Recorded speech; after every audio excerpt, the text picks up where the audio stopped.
I'm kind of country, if you hadn't told. Yeah. Yeah, no, yeah, that was a big boom.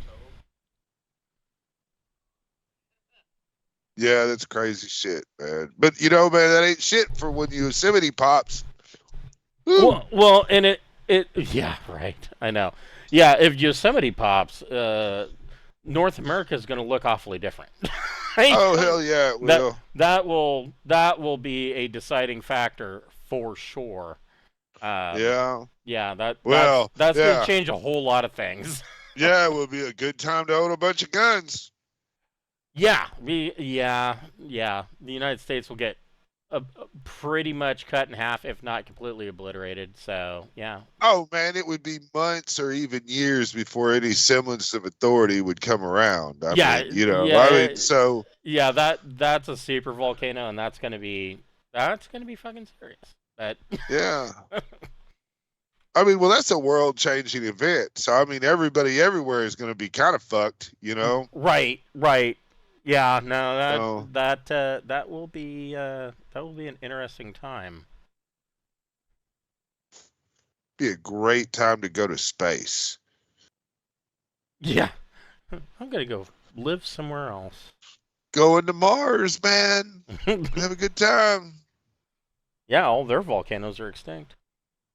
In theory, In theory, right? yeah. Well, I mean, I don't know if there was a chance to go on a traveler like thing, and the technology was there, and I knew the medical stuff was there to kind of keep me to at least past 100, with good, pretty good chance of that.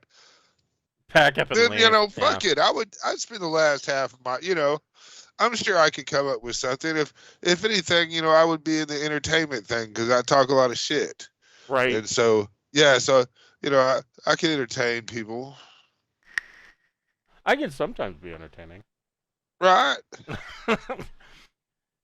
But yeah, so no, it was funny. We went up Mount St. Helens, and I had not been up there since before. Like, I mean, shit, those are gonna make me feel really old, but since before the explosion, and Right? and we went up there, and it's weird to see some of the landscape because I mean, over the course of 50 years, it's grown up, and so some of these, the regrowth of these trees are, they're looks like it should, it looks like you're up on the mountain. You can't, if you're not paying attention, you can't see. But you look at some of the like the ridge formations and whatnot, and you look at it close enough, and you realize that's not rock, that's a pile of ash. That's Yeah. literally a mountain sized pile of volcanic ash that's been sitting there for since 1981. Yeah, and there's like It's dead crazy. people in there and shit. Oh yeah. Cause Yeah, well, I know there's at least one, but I don't know where he lived, but I think I think that part pretty much is, blown out all over the place, but yeah, I'm sure there are. But yeah, there was an old guy, Harry Truman, that he yeah, he decided that he was old and he wasn't going to leave, and it's like, oh, okay, I okay, I guess, I get it. right. You don't want to pack up. You're old. You don't want to pack up your shit. You're done with all them youngins and the Hey world that man, is, and but are you really free if you can't say, man, I'm gonna sit here at my motherfucking house and I don't give a shit what y'all are talking about? right. And if they take you away by force, then Well, yeah, okay, but you're not and the really National free Guard if and the you can't state make dumb decisions. the National Guard in the state of Washington actually were considering that at the time. They were like, what do we do? Do we go up and get this guy and force him out of his home? And ultimately, they decided, well, it's not like we have a whole lot of time to decide this, and fuck him. We got other things to prep for. And no, yeah, he sat on his front porch in his rocking chair and Yeah. watched the mountain Fuck it. explode. Hell yeah, man. Let's have a good time with it. Fuck Right, it. No, I get it. But yeah, it was really weird because you go up there and there's like an entire cliff face, and you look at it and you're like, and if at passing glance you're like, oh well, that's just a ridge line. No, you got to look at it a little closer, and then you realize, nope, that's a pile of volcanic ash. And there's some sections, even still, you can see where the explosion came down and laid all the trees down, and what was still standing are just scorched stumps. Yeah. It's like, yeah, that's from the explosion. Like that's that's really impressive. And it's funny because lower on the mountain when you're first heading up, you can see areas where wildfires have gone through and whatnot, and that's much more recent. But you get up higher and you look up and you're like, oh, that is a mountain of volcanic ash. Yeah. Yeah, I remember that. Yeah, I was living just outside of Portland. I was like, what, 6, 7, maybe 8 years old, and I was 8, and we looked out the window and it looked like it was snowing, but it was in May, and and no, it was warm. Yeah, it was just volcanic ash falling all over the place from where Mount St. Helens blew its shit. Let's see here. That's back in the days when I was driving between Seattle and Roseburg, Oregon to visit my fiance. And then one day the mountain was there, and the next week it wasn't. Yeah, no, it's like it's like somebody came and just chopped the top off that mountain in like a crooked diagonal slash. And like one side is lower than the other, but you look at it now and it's topped. Like it ain't as tall as it used to be. So let's see here. Victor, you went and you made an account.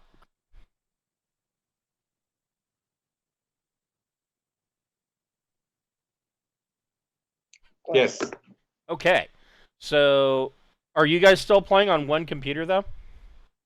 For right now, I think for today, I think that'll be a good idea. Okay, so then we don't need to change anything over just yet, but let me look here. Yeah, we'll work on streamlining. We're just trying to get everything connected right now. Yeah, no, you're good. Yeah.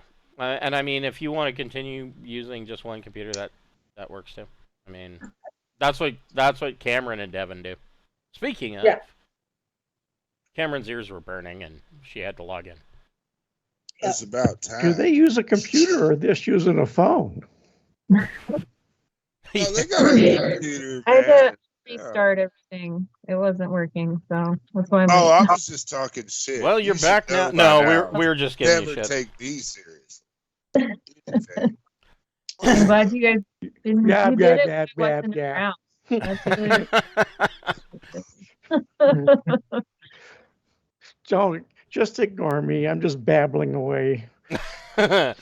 So, welcome to the Pirates of Drinax. We will be picking up where we left off last week. These guys have come back to the floating palace of Drinax and are the entire floating palace is under preparations for the royal wedding of Princess Rao and the concubine regent Ching Shiih, played by the wonderful Carrie. And so the entire palace is being decorated, and I mean, it's the floating palace of Drinax. So, I mean, palace makes it sound a lot fancier than it really is. I mean, there's going to be a lot of the paper chains and paper snowflakes hanging from stuff. It's going to look like an episode of a scene out of Elf. But, they're at least putting forth the effort. But before we get started, we'd like to thank one of the friends of the Greenwater Guildhall. None of these are sponsorships or partnerships of any kind. They are just products that we really like.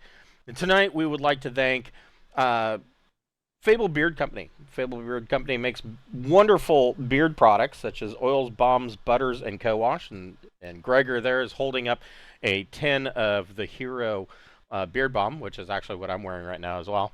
And it smells like a light cologne, but they have a ton of scents. All of their scent profiles are a different fantasy character. Another favorite of mine is Dr. Wolf, which smells of blueberries and pipe tobacco, and it's always a hit. But I'm sure that they've got one that you would like. If you are a first-time purchaser, go to fablebeardco.com and create an account, and they have a buy one, get one free option. Put 2 beard oils into your cart, and when you check out, use the code FIRST in all capital letters, and you'll get that second beard oil for free. If you are a fan of the channel, we do have a merch store via Zazzle. If you go to that site, we do have t-shirts, and we've got buttons, and there's a fleece blanket that comes in 3 different sizes, from tiny to huge. And we have, there's a beer stein. So yeah, go get yourself a new t-shirt and a button. And all of the proceeds from that channel go directly back, or all of the proceeds from that store go directly back into the channel. And we appreciate anything that you do for us. If you are a fan of our Saturday Brawnhaven game, the entire campaign setting and the adventures are available via digital PDF on both DriveThruRPG and Big Geek Emporium. We also have print-on-demand books. If you're like me and you like hard copy for everything, that is available via DriveThruRPG. And right now everything is on sale, so go pick up some Brawnhaven. You can read along with us and look at the maps as we are traipsing through these dungeons. Stumbling our way through the dungeons? Sometimes. So, where we left off, you guys had come. You are docked at the Royal Dock up here on numero uno. And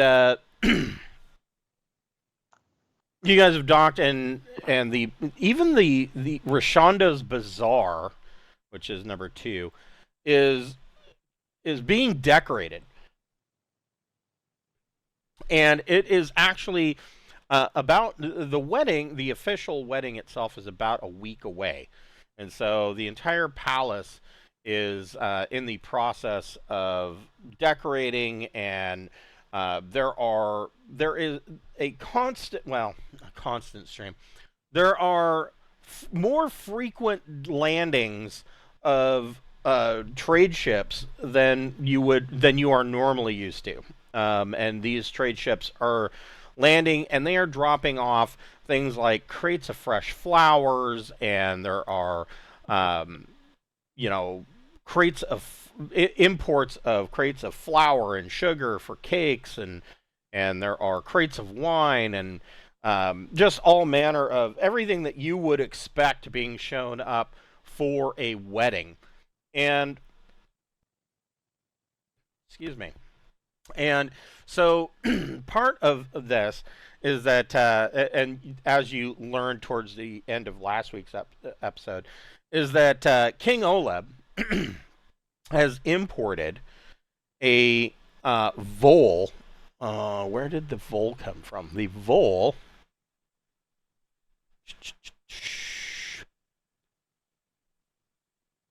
It came from Burgess.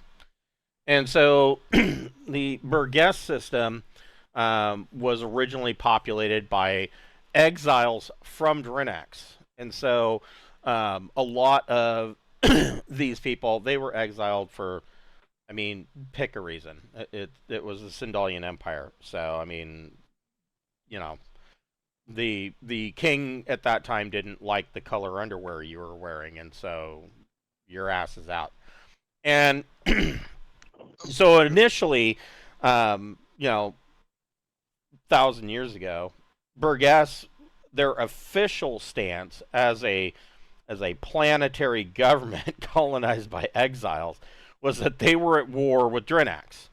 Well, over the years, the centuries, that has changed, and they now classify themselves as being at war with the Aslan Herate, because the Herate, their border literally skirts the edge of the Burgess system, and so now they classify themselves as being at war with the Herate.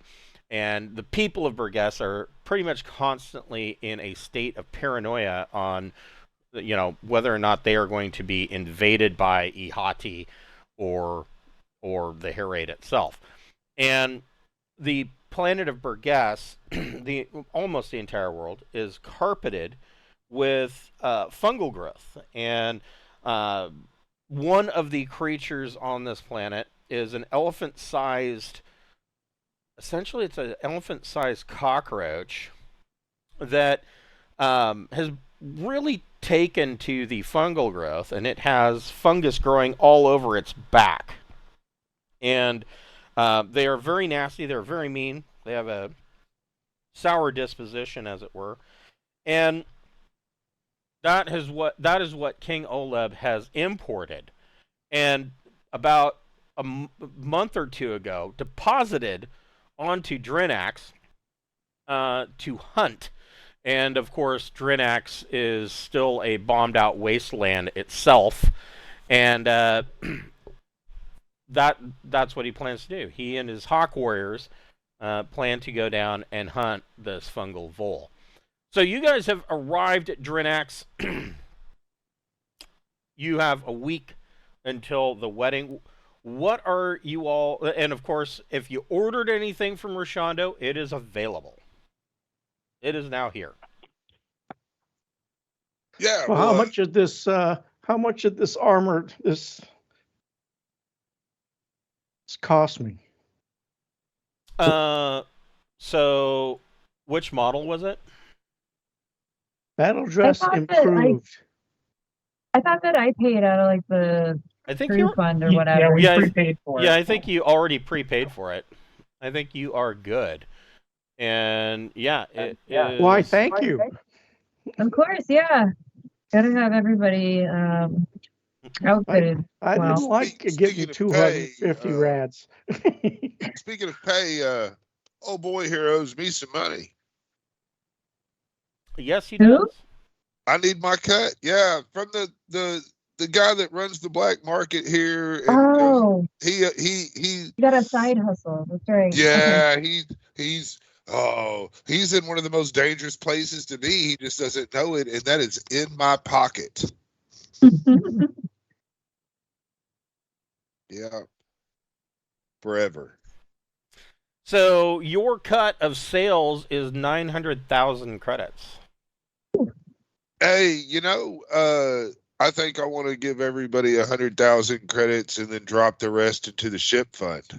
There you go. Wow. So there you go, 100 fucking grand. That's just from being my friends because we are a family. Yeah, so that's Yeah. 600,000 to everybody's pockets and another 300 into the ship fund. That is super cool. Thank you.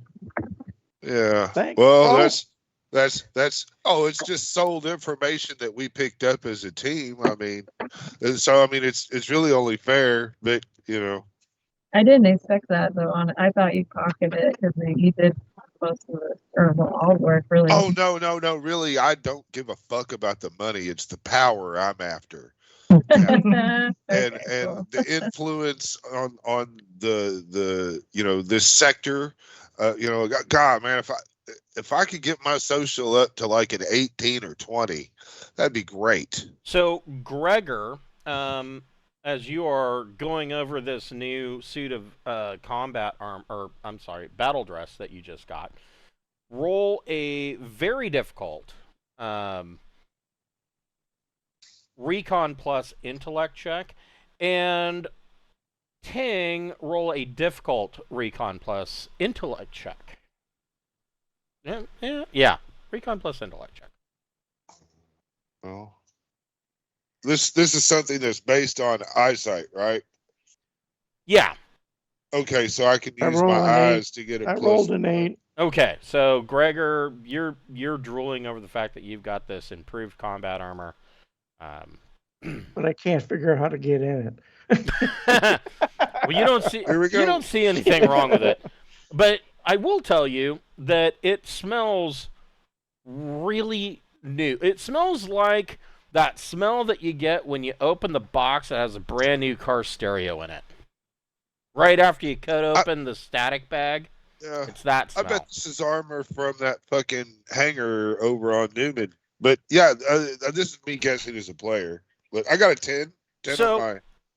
So in your dealing, as you are talking to Rashondo, and he says, "Oh yes, my friend, I do have the your cut of the profits from the information that you gave me, and thank you so much." You notice that he's acting a little strange, like when you guys had shown up into so. Basically, his part of the bazaar is more towards this section up here, Yeah. and essentially his is where he lands a free trader at the Royal Docks and opens up the back door, and Right. and that's kind of his shop, is basically the cargo hold of this ship, and he is almost acting like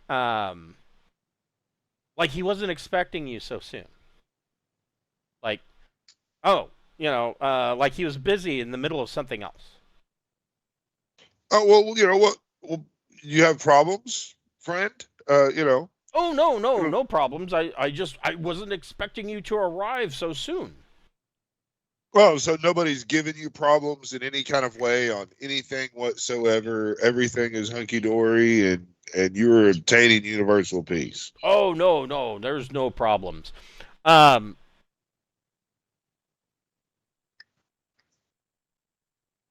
We'll come back to you. Okay. Ching, Shiih, and Jacob, what are you guys doing? Are you heading to your royal apartments? I don't know. What are you doing? At least for me, I feel like it would be not appropriate for me to do anything other than, honey, I'm home. Like, I gotta check in with the old ball and chain. Okay, so yeah, and I would imagine, I mean, Jacob, being your designated escort, guardian, I would imagine he's probably following you. So you, of course, you guys head through the bazaar, and Jacob, you are 100% used to seeing the bazaar. The bazaar.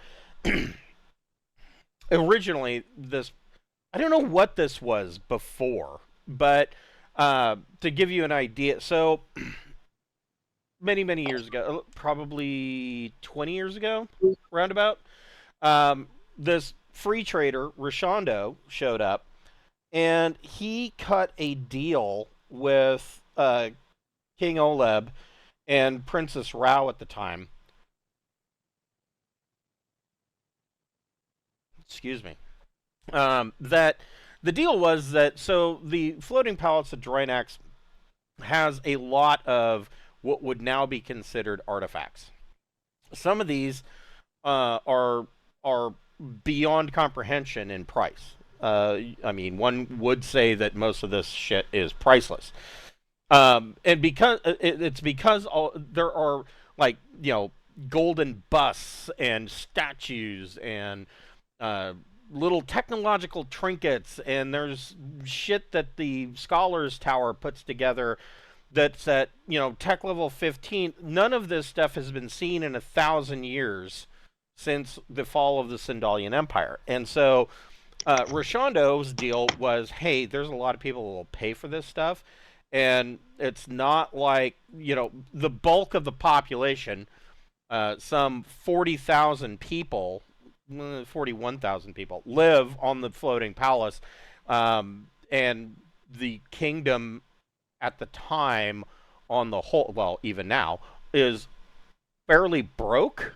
And so his deal was, hey, if you find stuff that you want to trade, give it to me.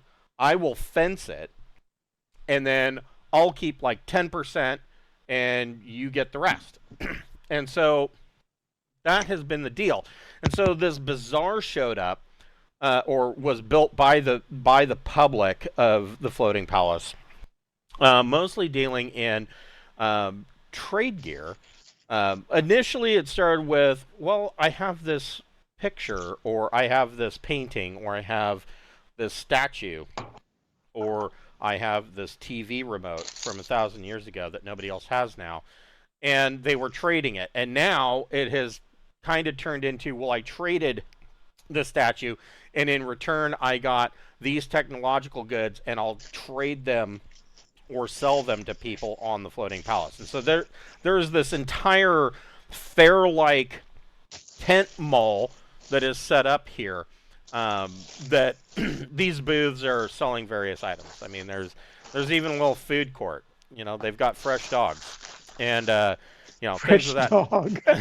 things of that nature. And so that is you can get almost anything here. And if there's something that you cannot get or that you cannot find, you can go to Rishondo, who is currently in port, that you can go to him and say, hey, this is what I want. And he will say, okay, this is how much it will cost you. You can pay him that money. He will leave. And then, you know, a month, 2 months, whenever you're back at the palace finally, he will generally have that item for you. So if you wanted to buy a high-tech battle dress or something of that nature, that would be possible. So, I mean, if you wanted to stop and do some shopping, you certainly could. I think Jacob has like 10,000 credits on him. So it's not like Jacob's rolling in the dough. But I just gave him $100,000. Oh, that's true. Now he has 110,000. So yeah, I guess he's doing a lot better off than I was anticipating. So yeah. Fuck. Yeah. Can We I have a help certain Gregor learn to standard. use his armor? Is that possible? Possibly. That's a good I think question. Gregor, I think I'd spend a little time on that. Yeah, I need to check on my Harrier too. Gregor, what's your vac suit? 1. Oh, perfect. So no, he's good. He knows how to operate it. Oh, never mind then. I Yeah. just want to carouse and Yeah, like well- have an actual vacation Like- a little bit. First time you gave us sex points, I went from 0 to 1. Vac suit's always a good choice. Yeah. I would like to immediately send a message to Tech World, to Thieve, checking in on my fucking Harriers. So you want to send a message from Drinax to Thieve? Yeah, I understand it might take a minute to get replies or whatever, but I mean, you know, I've got money, and I happen to have, you know, I'm right here with the guy that I think could, you know, low key send a message for me to check on my Harriers. So you're gonna use you want to send it through Rishondo? That's correct. Yeah. So yeah, no rule needed. Yeah, he has you write out the message or type out the message, and he will deliver that to the skull, the orbital station around Thieve, and we'll come back with a reply. Wonderful. And my message is just 6 months basically, later.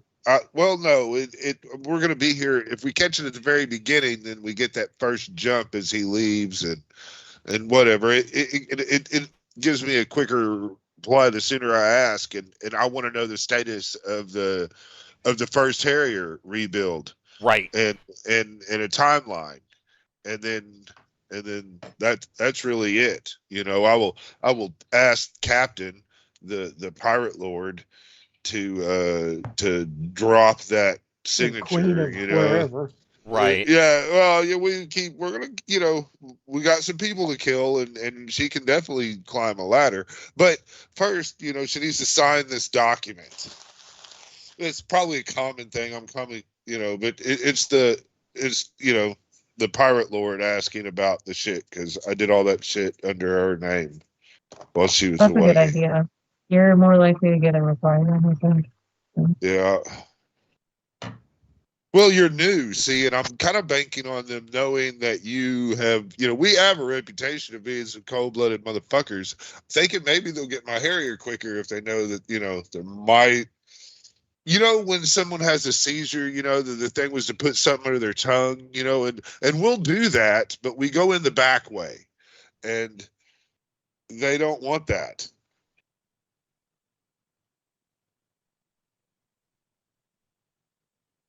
And we'll do it just in case they have a seizure. We're not really going to wait on it's a preemptive strike. A preemptive fucking tongue saver right there. You're welcome. Yeah. It saved your life, you can say. Yeah. More nukes. We have a lot of nukes, but I'm not necessarily sure this guy. I mean, we could definitely talk about old boy that on this bowl. We have some Planet Buster nukes that might serve them really well, fucking with the cats down over there. So I kind of anticipate death happening. That I don't want to. So to answer Ching Shi's question about an implant, so there have been since you last joined us, not since last week, since before that, there have been a numerous series of updated books, and so what you would want to look at, I just sent you the link. You want to look at the Central Supply Catalog Update 2023, and I'm looking through augments. I would imagine that what you're asking for would be in the head. Yeah, I'm just thinking about, is there something that could record my experience so that if I lose time, particularly on the while in the palace, that it would record what's happening or what I'm doing from my perspective. Right. I can't remember. I can review a file. We could get a little bug or something, or a small recording device set up, and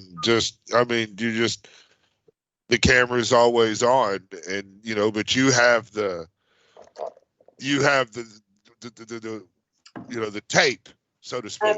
Yeah. Even though it's probably just a file on something, but you could probably get something like that relatively easy and just record yourself all the time. Like the cops got the body cams. Right. I was thinking if there was an augment, because if I'm wearing a body cam, then it's going to be obvious to whoever's controlling me or giving me orders that something's different, particularly if it's coming from the princess herself. If I'm wearing something, it's going to be clear. Whereas if there's a neuro augment, I might be able to keep it a better secret. So there are a couple of options. Okay. The first option, let's see.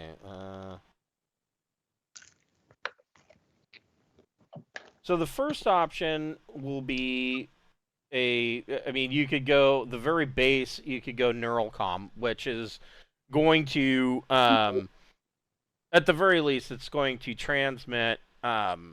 You could set it to transmit any data that you see or hear, Okay. and anything that you say under those circumstances. The better option, of course, would be a neural link, which is basically it's a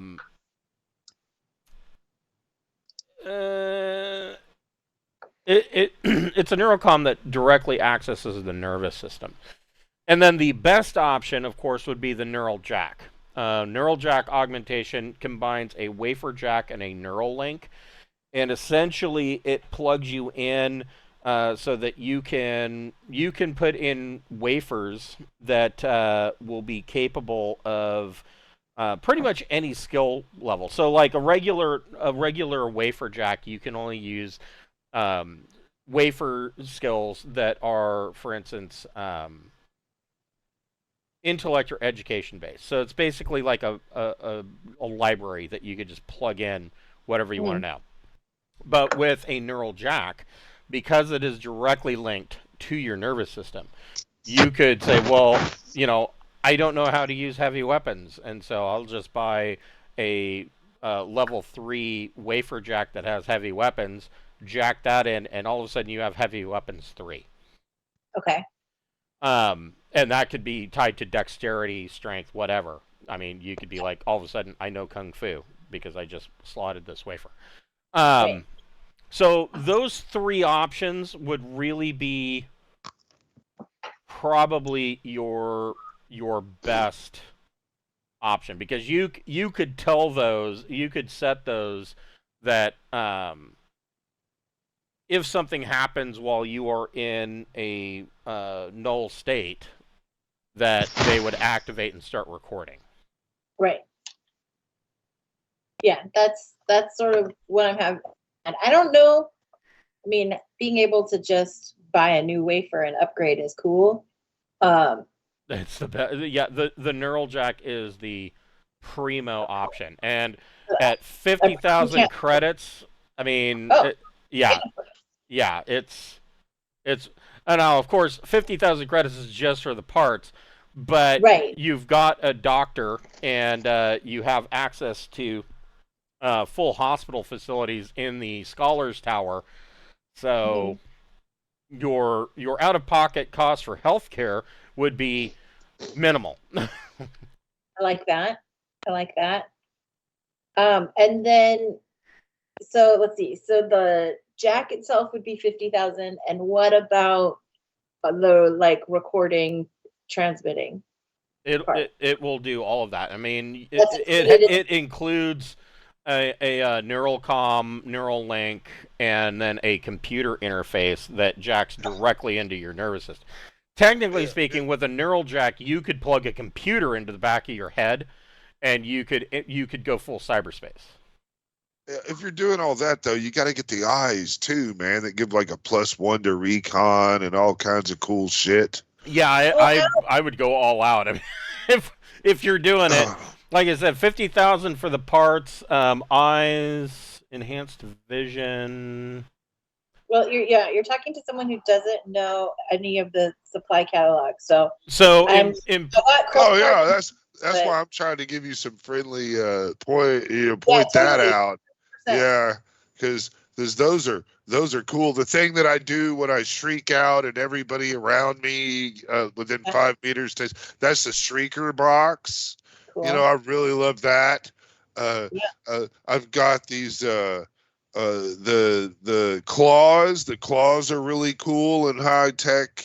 The razor claws. Well, here's the thing. So enhanced vision, just tech level 14 PRIS binocular functionality with binocular zoom, IR light intensifier. Those will run you another 50K. And then there is this other thing. It's called the Cockpit Sensory Suite.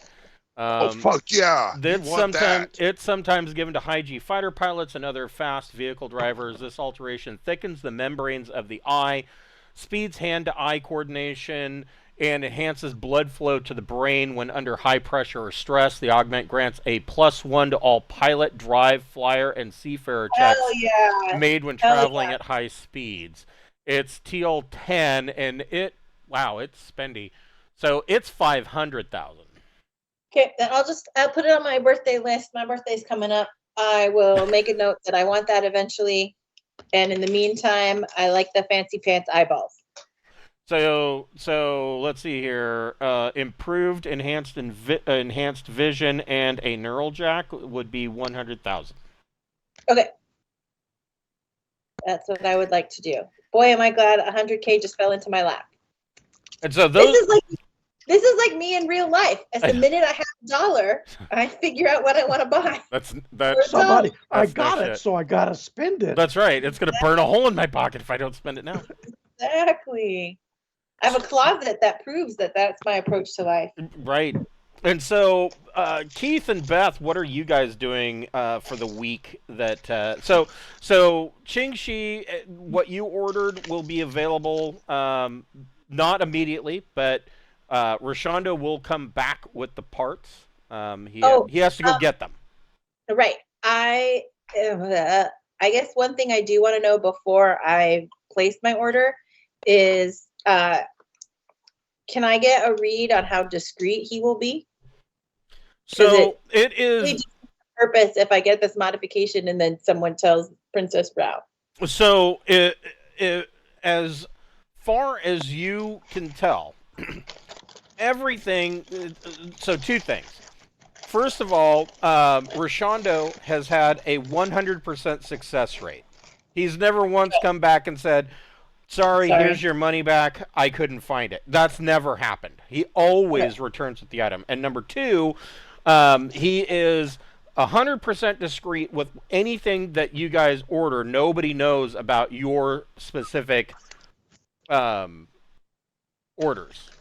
Cool. So there's side drugs for $4,000. You can get a double dose of side drug. That would really. She is psionic, by the way. Yeah, that's what I was saying. I mean, it's pretty funky. I mean, for 4,000 credits, it will either restore 6 points. I think she might actually still have some side drug. I have some pocketed. Yes. Yeah. Oh, okay. Well, cool. Not a ton. I think I have like one dose left. Well, hell yeah. Well, I mean, that if you're ordering stuff that's rare and hard to find, that would. I know I play a Sonic character on Fridays, and I'm always wanting the side drug. I mean, not only that, he's an ocean-going mammal. Yeah, yes.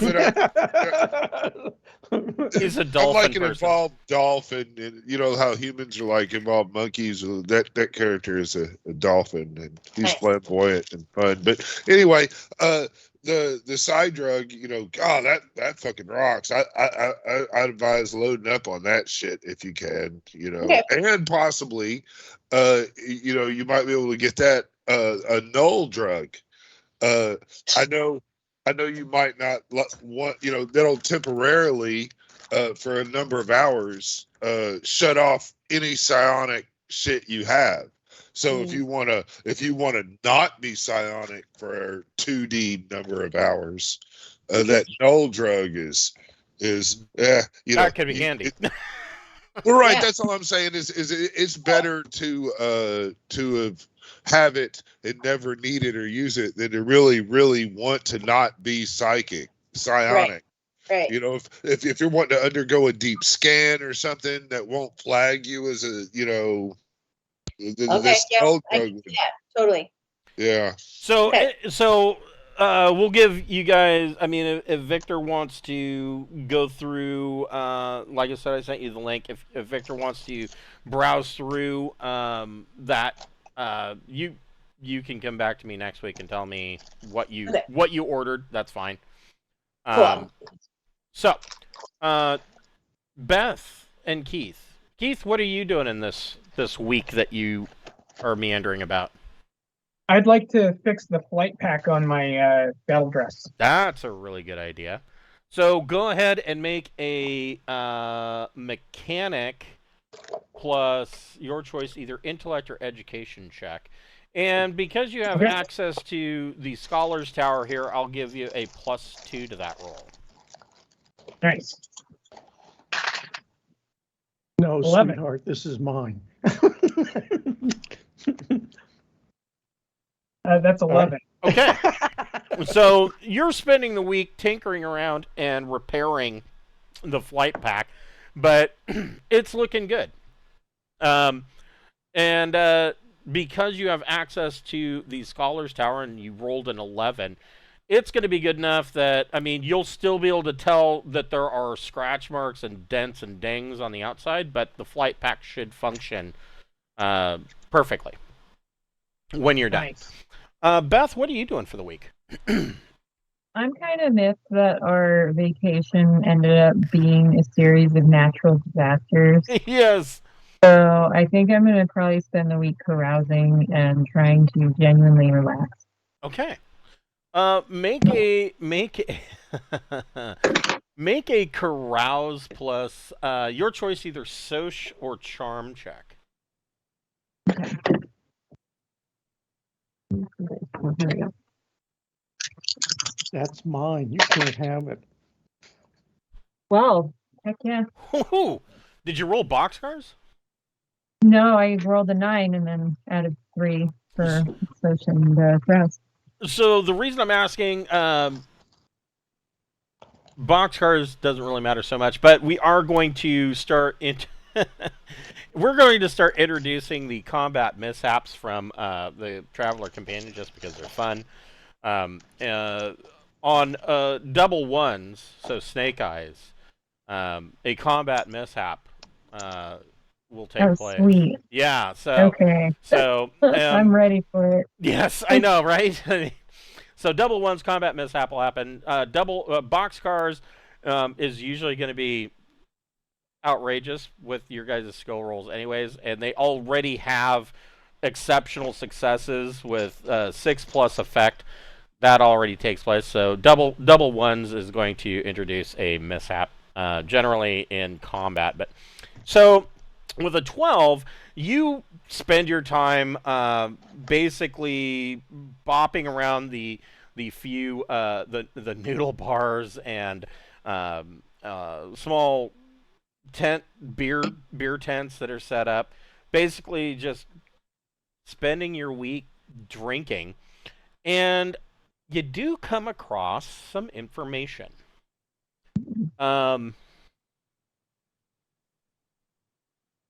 There are some rumors, and hold on here. Let me look at my rumors table. Pretty sure there's a rumor. You have a rumors table? Yeah, well, there used to be. Let's see. It's been a while since I had to. Nobody's wanted to do this for a while, so. Yeah, everybody's doing work shit. I know. You guys have been so on point for a number of years that. Very professional. Yeah, you guys are really all about your career as pirates. I mean, there's a lot of really big shit going down, and I want to nuke something. it's just not a good time just to hang around and it's there's plenty of opportunities to nuke, I'm sure, coming up, because I mean when it's time to fuck around, we light motherfuckers up. That reminds me of a real life experience. When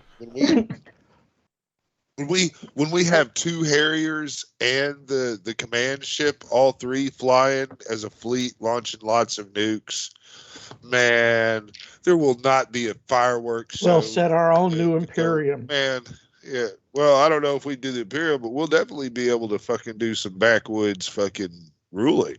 I mean, yeah, that's gonna be fun. It's gonna be a fun time. So. You pick might up. as well hit Drinax with the new Planet Buster. Oh, so that's our hope. The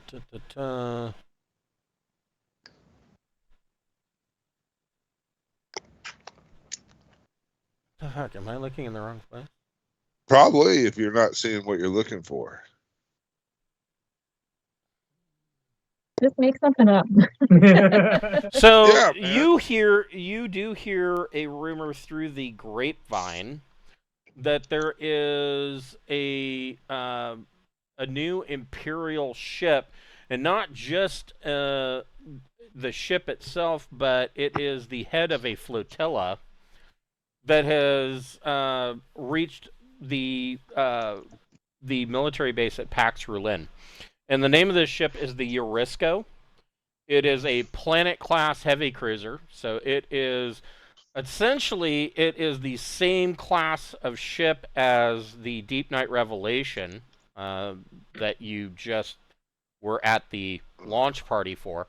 But this is, of course, a fully military version. 75,000 tons. and her primary weapon is a spinal mount particle beam. It is a big ship, and there are all of its, existing auxiliary craft. And there is a whole fleet of these things that have come into Pax Rulin, and it is rumored that there's all sorts of talk about what this ship is doing at Pax Rulin in the Trojan Reach, but it sounds like it is under the command of a new vice admiral named Admiral Crond, and that he has he's new to the vice admiralty, and it is a common situation among these new admirals to go on a flag waving venture to kind of set the precedent for themselves to show how great they are. And there's no war going on, and so the best way for Crond to do that is to go on a tour to stamp out piracy in the Trojan Reach. And so there is a Imperial flotilla headed by a rather large vessel that is in the Trojan Reach, or that's the rumor, that and that his whole thing is to not just stamp out piracy, but he wants to put as many pirates to the airlock as possible. Gee, how do we get rid of that cruiser? Well, the cruiser's not the problem. It's who's captain in the cruiser. The question is how do we gain control of the cruiser? How do we pirate the cruiser? Yeah, that is something worth dropping 1 million credits for medals for.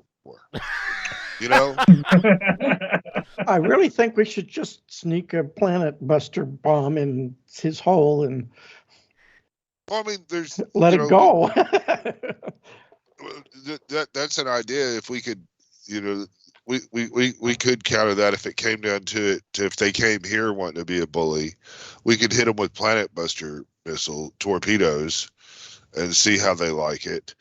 But they won't. I don't think they're necessarily going to come straight here. So, so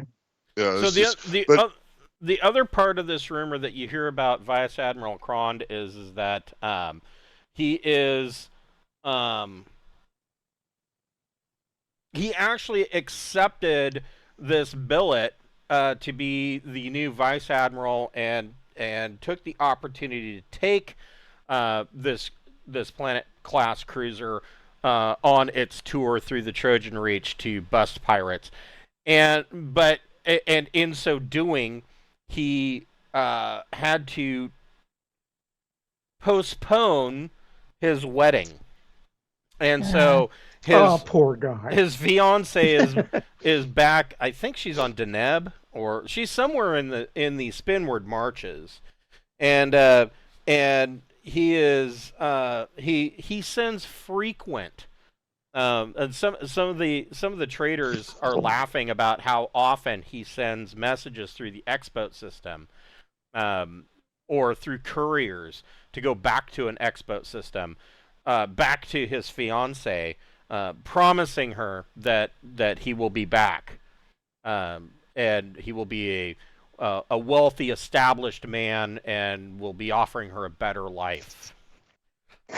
And so the traders that you're hearing around the beer garden are laughing at this. They're like, yeah, whatever. This guy's just a douche. He's see, that's him being a douche makes me think if we get on that ship, okay, we can assassinate him. Well, no, I mean, if we get on that ship, we have a whole jump space week at some point in time where it's just us on that ship. If we kill everybody on the ship, That's a lot of control the people, ship. man.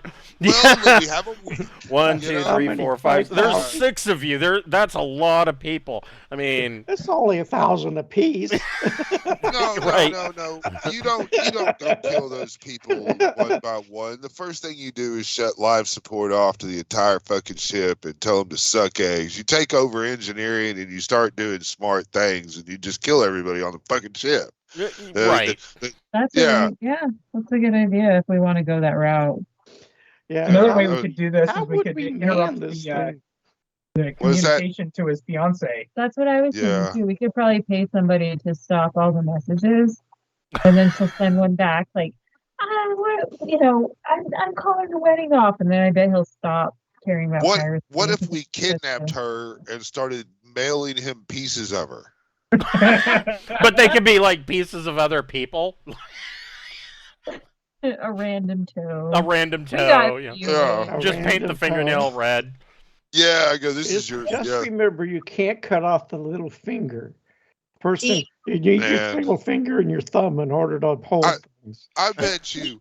I bet you if we go to Thieves and we go talk to some of them motherfuckers up around Thieves, somebody knows an assassin that'll take $3 million and go get her, and you know, we'll meet up with them. Like, I bet you somebody can snatch that bitch up. Believe me, I have a whole thing planned for that. See, But I am good at triggering shit. but There's a lovely romantic wedding happening. Yeah. so Oh, if we could get her here by the time the wedding took off here and presented her like Ching Shiih as a wedding gift, you know? So the Yeah, week we got goes time. by. Beth, Captain Beth, pretty much spends most of the week inebriated. But she comes back with some good intel about this fleet, and I mean, you're not 100% positive, but it seems solid. You've checked up on it night after night after night. You're hearing the same stories from different traders, and it sounds like this is viable. That there is this pirate hunting fleet that's parked at Pax Berlin right now, and that they're about to go on some grand tour of the Trojan Reach. You know, if we don't really want to deal with it, we could just forward the information to Steve. That's true. You could put in a message with Rashondo and have him deliver it. I mean, if we get that, yeah. I'm sorry, what was that? Oop, you're cutting out. Probably. Somebody's froze. I know they're typing. Yep. The lords need to know. All Yeah. right, well then, yeah, she's saying, so with my message in there that I'm sending through Rashondo anyway to check in on our motherfucking Harrier ASAP. Who do they think they're fucking with? They need to be fucking respecting the fucking who they're dealing with and get shit done. For what you want to do, Thief, you might want to tone it down a bit. Thief is the best and only place capable of doing what you want to get done. So. Well, yeah. I'm not wanting to threaten them or nothing. I'm just like, now, come on now. You got to give us a solid, there's a new fucking pirate lord needs. They're essentially rebuilding the ship from the frame up. Yes. It's going to take a while.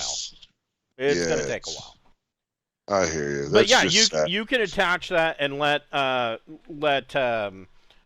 Dorokin and the other Lords of Thieves know about this, because that would be important for them to know. Yeah, should we request a sit down powwow or some type of shit to talk about this? I'll let them fuck with it, and if they want me there, if they care what I have to say, then let's go. Because I don't really have an opinion one way or the other. It's a concern that I got to deal with, but I don't know what approach to take. Right. Well, I mean, if we're talking about switching over to, stopping piracy to impress the Imperium, and we need pirates to go take out, talking to the pirate lords of thieves, even if we're not really on their. I mean, it's much more fun to backstab somebody than to go take someone head on. I mean, trust me, that's a more fruitful way. So the name of this, just from a tactical standpoint, it seems like we should tell thieves because we'd be doing them a favor.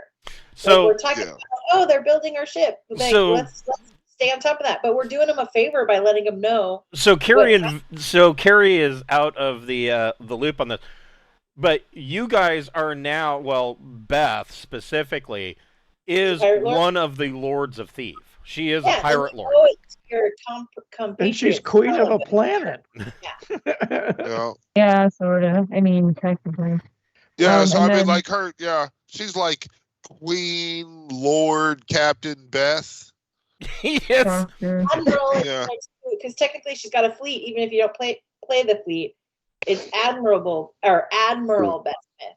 So then it's Admiral, Queen, that would Lord. make her, Admiral, Queen, Lord, Captain Beth. So Beth spends most of the week confirming these details and deep in her cups, and the week goes by, and it gets to the night before the wedding, and the entire floating palace is decorated in floral arrangements and these paper chains and paper snowflakes and all sorts of stuff, and Ching is probably, I don't know that for a royal consort that a bachelorette party is really appropriate, but I mean, you guys are pirates, so I mean, you kind of do what you're gonna do. But you guys are all in Ching Shi's royal apartment over here in these apartments. She has this entire suite that actually connects to Princess Rao's room. And so Ching Shi notices two things, and one of them probably plays off because it is the night before your wedding. The adjoining door is locked. And you guys are all sitting around doing what pirates do. You're all drinking, and Ching Shi is trying on her wedding dress, and it is, the typical thing that you do the night before a wedding. And an alarm goes off. Like not like in the hallways, but across the entire floating palace. There's like an air raid siren that's going off. Oh God, yeah. We need to get to something has had a problem hunting. Somebody had a problem hunting. And Jacob is outside your door, pounding on the door. Let's go. Let's open it. Ready. So Jacob, you have been informed via your personal comm that there has been a terrible accident. The Hawk Warriors have returned, and they were out on their floating harnesses because and King Ogleb, of course, with his 3 floating harnesses. That's how big he is. They were floating over the surface of Drinax, and they went to somewhere called the Pillars of Night. Now, the Pillars of Night on the surface of Drinax, 300-400 years ago, the pillars were known as it was originally an arcology that was on the surface of the world.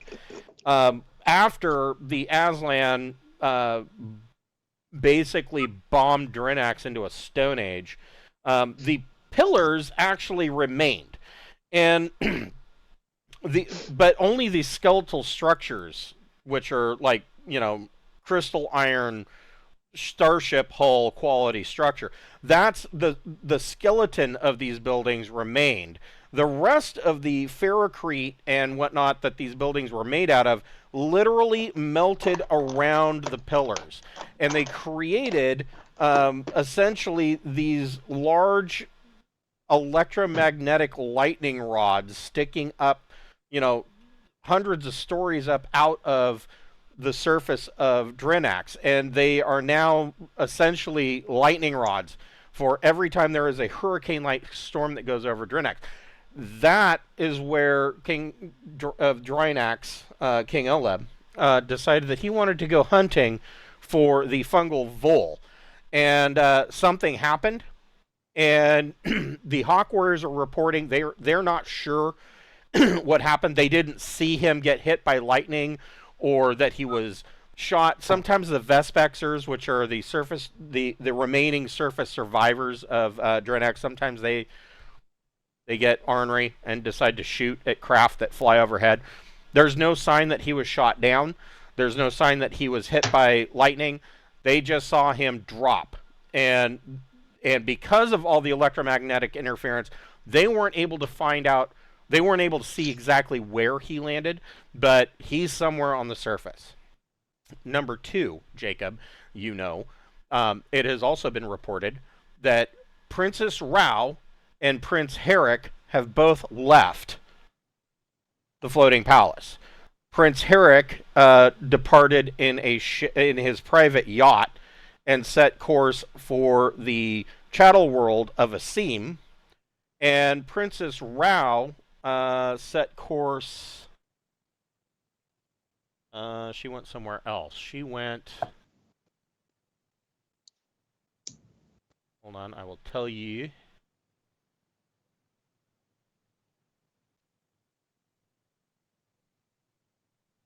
It's now Princess thing. I'm feeling dumped. Oh man, well, if we're wanting to seize the throne here, she went somewhere else, but it was a different course than Prince Herrick, and she left on a chartered ship, set somewhere else. Oh.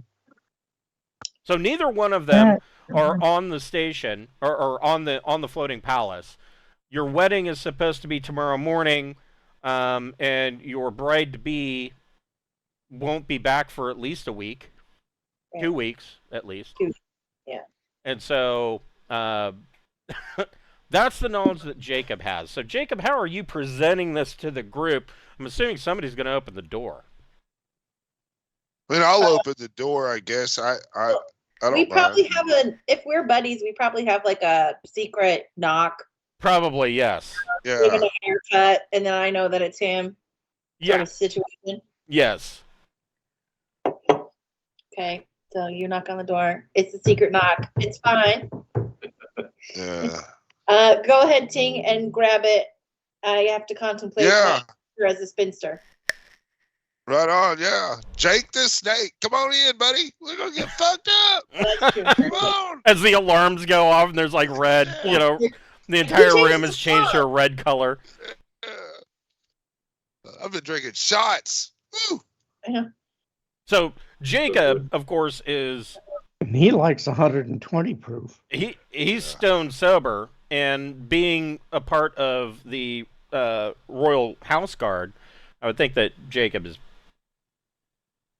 concerned by these chain of events. I think what I'm going to do is grab a shot and give it to her. Okay. And say, you're going to need this for the news that I'm going to tell you. Okay. Wise. I'm prepared. And you probably need to sit down. I'm sitting. And I proceed to tell her all the details of like how her bride to be is no longer in a palace. Okay. Rude. And the king is missing somewhere on the ground. Yeah. Okay. Is there a chain of command on this planet? Yeah, they all Like, who's in left. charge? all See, this all is- three of them are gone. So does that leave, like, would Ching Shiih be in charge then, technically? Because, I mean, the betrothed, I mean, that's pretty up there. So no. Well, I mean, that's- essentially, because she is not wed Still yet. living in sin. Because I am still living in sin. Yes, Yeah. she's living in I do not sin. She is still the concubine regent, but that doesn't really award her much. It awards her some benefits, of course, but it doesn't award her station. She's a friend with benefits. She's a friend with benefits, right? Oh shit. Damn, But man. and essentially, so the way the way Drinax has really been run. So King Oleb, of course, is the king, but King Oleb is maybe a bit. He's a lot bipolar, and as Prince, Prince Herrick was originally supposed to be the heir, and Prince Herrick 20 years ago got fucked up in a shuttle accident, and so that he was sitting in a clone vat for 20 years, being rebuilt, and so King Oleb made Princess Rao his heir, and Princess Rao is his youngest daughter.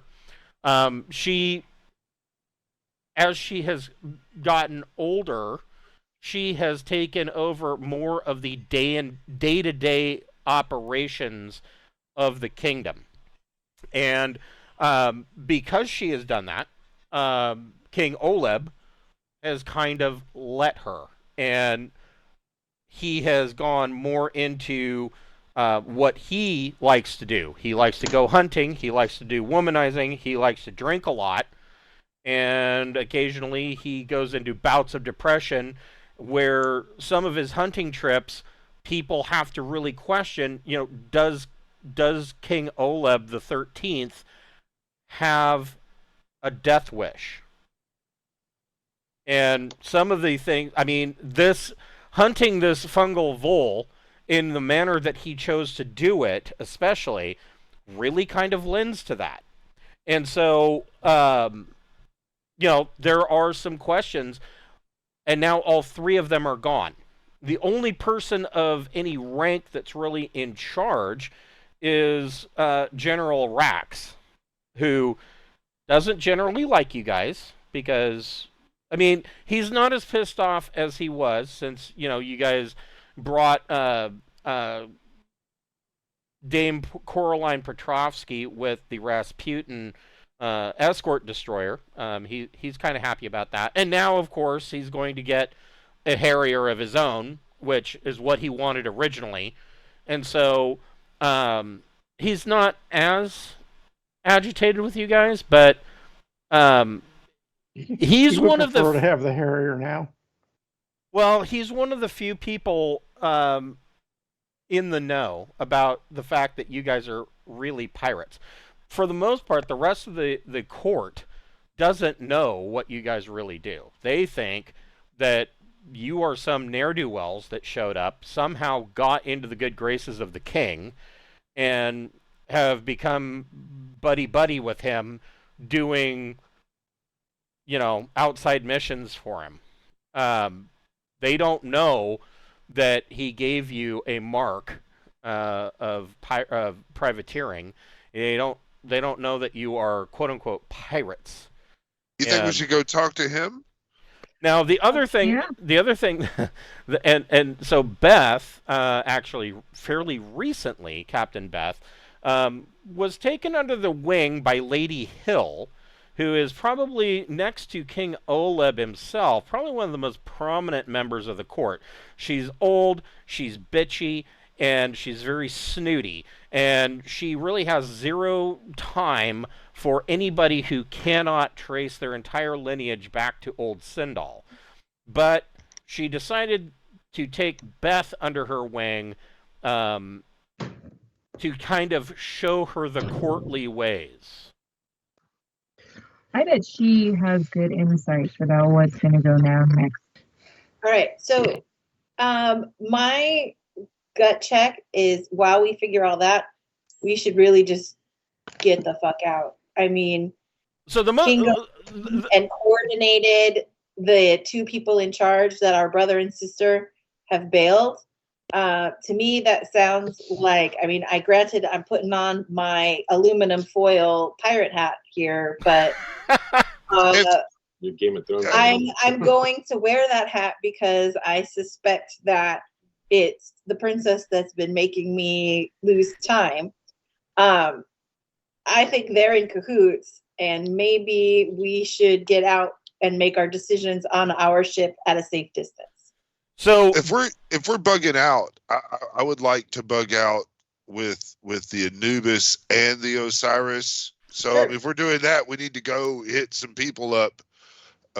We have some hirelings, I guess, that might fill some of the needs, but we definitely, the Academy was supposed to be putting together crews to do this. So General Rax has sent a sensor scan of the Pillars of Night, which is the area on Drinax's surface where King Oleb crashed.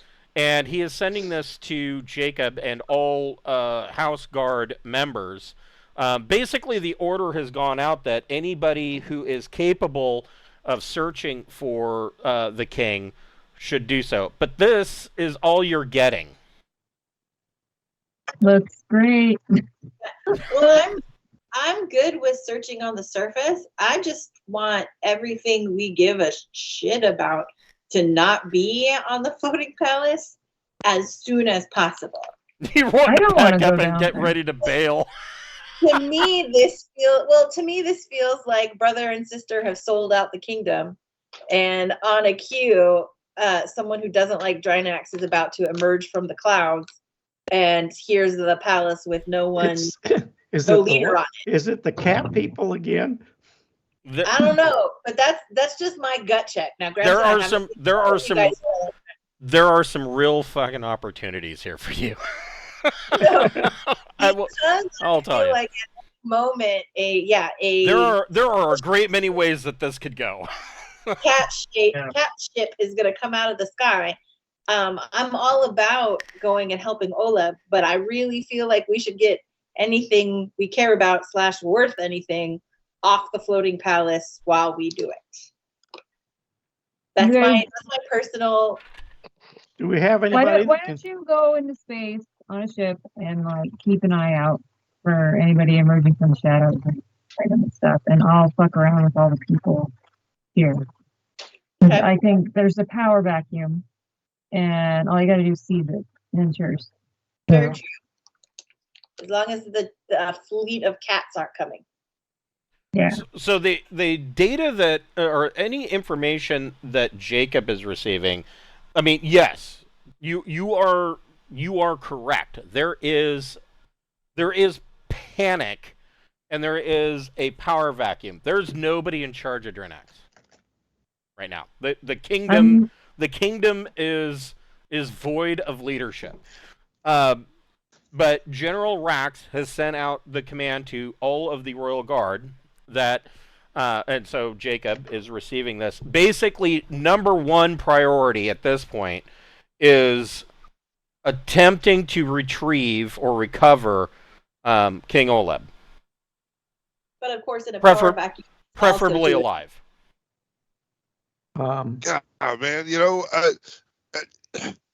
I want to ask my snooty friend what her take is. That's definitely like very high on the priority list here. Okay, so you, where would you be heading?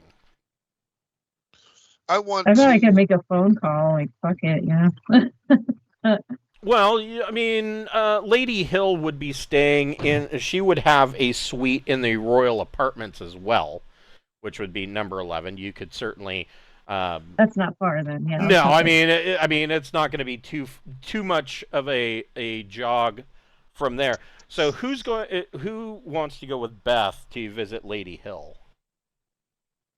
Nobody has to go unless they want to. I'll join the captain. I think it would be wise for us to have a little bit of support going with the captain, so I'm going to go. Okay. I'm going to go get the old primitive ass fucking vehicle that we picked up on the last mission, and I'm going to have it loaded up on the Dragonfly, and prepare the dragonfly to take us. If we're gonna go looking for King Olib or whatever, the What's dragonfly. The dragonfly. What is the dragonfly? So the dragonfly is a well. Is it It's a 100 ton? It's a gravcopter. Oh. Yeah, but I can hold. I think it's got enough payload to hold the vehicle. So if it's that vehicle's from a real primitive family place, so that means we're not going to have to worry about the electromagnetic bullshit that's going everywhere. People that have a lot of cybernetic shit need to not go or be shielded like Ching invested in, because he thought about that shit. Right. Yes. So, that if we're thinking about OLIB there, that's that. You need to either have a vac suit that's shielded to keep your cybernetic ass from getting fried, or we as a crew need to say, yeah, good luck to your dumb ass, and not take that mission. But if you're going to talk about it in a mission that is getting ready to possibly come up, then fuck yeah, I'm getting this primitive ass truck loaded up on the Dragonfly, because we can get close to that area and then drive in with the SUV that's primitive and should go through the bullshit power that probably killed Big Fat Boy. We're going to find him just like bouncing around. He's just going to be still bouncing. Oh, okay. Hold on. I'm pulling up the Dragonfly. Well, I'll go with him, but I'm putting my battle dress on. Okay. Yeah. No, putting mine on too. I mean, yeah. We're going to go play With games. my assault rifle, my assault pistol. Yeah. One each of stun, frag, plasma, grenades. Actually, I'm not going to wear my AP battle ammunition. I'm not wearing my my battle dress, because it is not. Oh, nope, it is not shielded. So I'm not going to wear it. Instead, I'm going to wear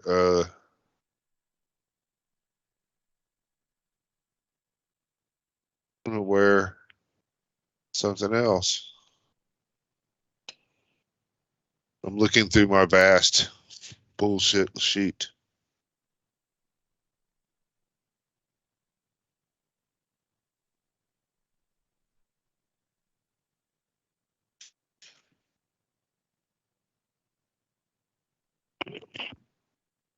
Sorry, I'm just putting this together.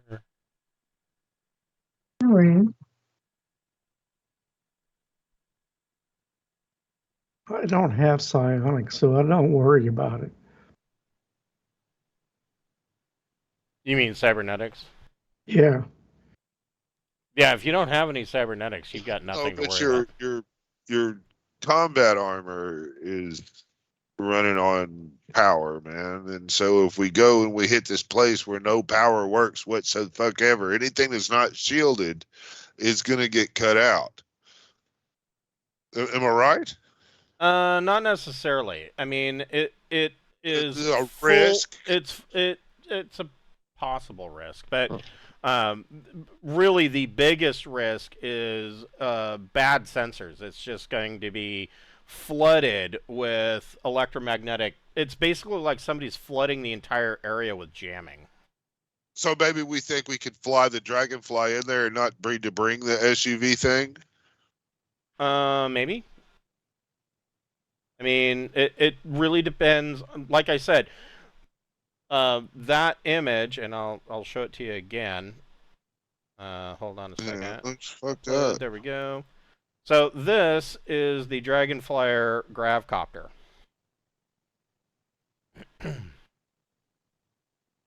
It's beautiful. It's basically the clone trooper gunship from Star Wars. That's what this is. I want one for my birthday. I mean, this is ours. I mean, we got this on fair and square. It's legitimate salvage.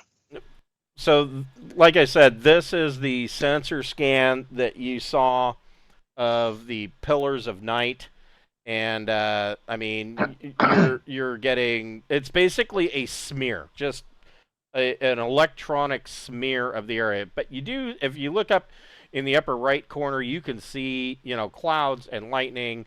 Now, the surface of Drinax, when it was bombed into oblivion, it basically they turned perfectly good forest lands and whatnot into deserts, and this has caused, of course, wild bouts of storms, and there's nothing on the ground to prevent these storms from kicking up, and so the dust cloud from these detonations has basically been up in the atmosphere for like 300 years and just floating around, and it causes all manner of havoc. And they're like, out of nowhere, a sudden hurricane will spin up and throw lightning and rain, and there will be flash floods on the surface, and then it'll move on. Now, the floating palace, of course, it's powerful enough that it can weather these storms. It's not in space; it's in the upper atmosphere, kind of like Cloud City.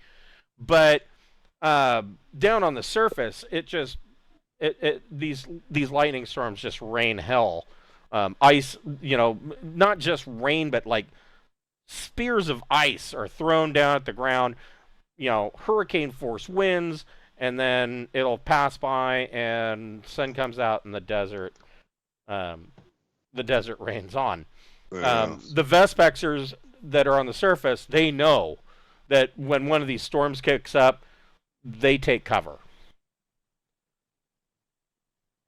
But around the Pillars of Night region, it gets even worse, because these crystal iron skeletons that are pointing up at the sky, they catch all of the lightning, and lightning will actually arc between the skeletons of the buildings, and it just basically turns it into a electromagnetic soup when looking at it for scanners. So Ting is going back to the ship to prep the Dragonfly. Ching, Shiih, and Jacob, what are you guys doing? I know Ching Shiih wants to basically pack her bags and load up Well, the yeah, ship. it's like the, what is it? The rats have abandoned the ship. That should tell us something. Yeah. But that's just me. So, Captain suggested that I take a ship and monitor for potential visitors, while the palace is in havoc. Suggest you take the Anubis. Yeah, if that's the order, then that's what I'll do. Okay. If the order is something else, I'll do something else. And Jacob, what are you doing? I'm gonna follow her. Okay. So Ching, Shiih, and Jacob board the Anubis. The Dragonfly is aboard the Osiris, and that leaves one more Harrier that you guys haven't really named yet. We haven't gotten it yet, have we? You've got two Harriers, and a third is on, or is there two Harrier? There's two that are... Two Harriers are being rebuilt. Yeah, there's two Harriers that are being rebuilt. So yeah, you've got the Anubis and the Osiris. So, and we should have been able to possibly flag the Academy for crew members. Yeah. Now, anybody so that you get out of the Scholars Tower that has been training, keep in mind, these guys are going to be fairly green, but Ching Shiih already has a fairly green crew with a full complement of Marines. They can board the Osiris, or the Anubis. All right, so she's straight on crew. She has what she and her Jake the Snake don't have in skills. There's crew members to help them out. Yes, the Anubis. So she has a full complement at she's counting as captain and pilot, astrogator. She's got an engineer, a maintenance crew, 2 gunners, a medic, and 3 Marines. Fuck yeah. There you go. Pretty good. Mm. Yeah. I know I talk a lot, but man, that's really important. If shit gets down, you really want to know that. Does she have Yeah. a corpsman? I would imagine that's Yeah, probably, there's a medic. yeah, that's probably the medic. Yeah. So, Ting, you are prepping the Dragonflyer, and are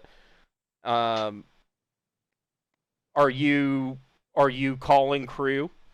I mean, so I'm with him. Oh, So- I mean, all the Marines and shit, everybody that we have on our personal Osiris crew that is not, I am going to go ahead and, all of them should be coming and getting ready just in case the captain does it. So you put out the call to bring the crew to the Anubis.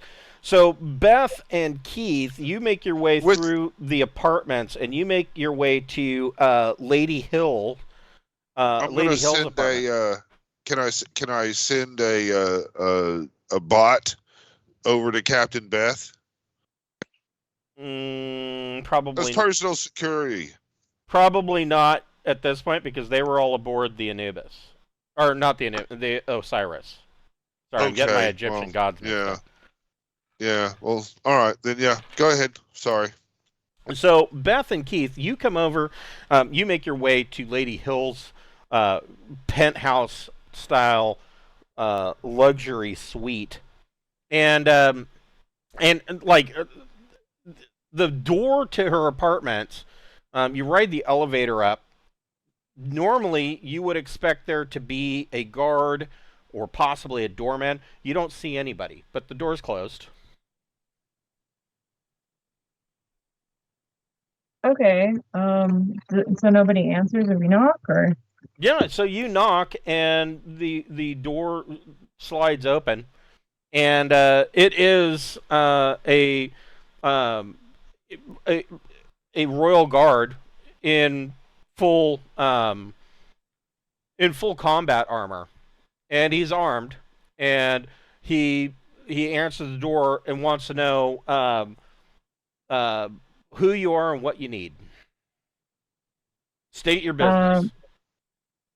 I'm Captain Beth. I need to speak to my friend urgently about this situation. Laying stretched out on a divan in the central seating area with large windows that kind of overlook the outer floating palace is Lady Hill. And she's sitting there drinking wine, and she waves her hand. She goes, "Oh, Edmund, let them in. Let them in. Come in, my dear. Come in. Bring your friend." Well, what does she think of all of this? So she says, "Well, it is a tragic set of circumstances, is it not?" Probably. I don't see a high chance of survival for King Oleg. She pours herself another glass of wine, and she sloppily pours 2 more glasses of wine and offers one to each of you. And she says, "Well, I mean, let's be honest. I mean, King Oleg, he's a man of his loves and his eccentricities. Something was bound to happen to him sooner or later." That's true. And she says, this may actually present opportunities. How would you go about seizing this opportunity? Well, I mean, let's be honest. Princess Rao is certainly not the person that we want inheriting the kingdom, now is it?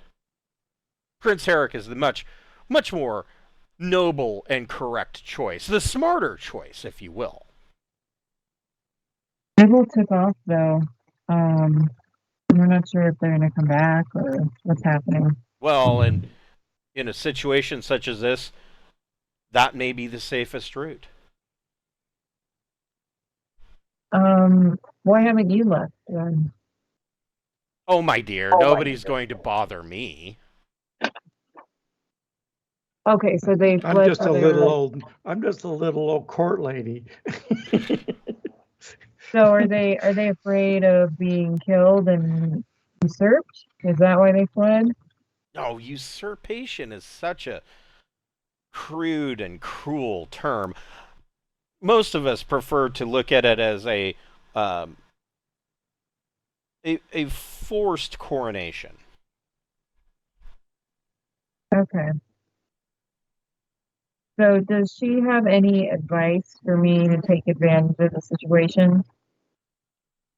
She says, "My dear, my advice to you, since you, as you have so courteously agreed to be taken under my wing, my advice to you is to keep your head down and just roll with the situation. There will be a new king soon." All right. Well, that's her I take. mean, if you I take a look appreciate at it. this, Hope she doesn't get too far. No. There will be a new king soon. Everyone's missing. Who? If she is so confident that someone else is coming.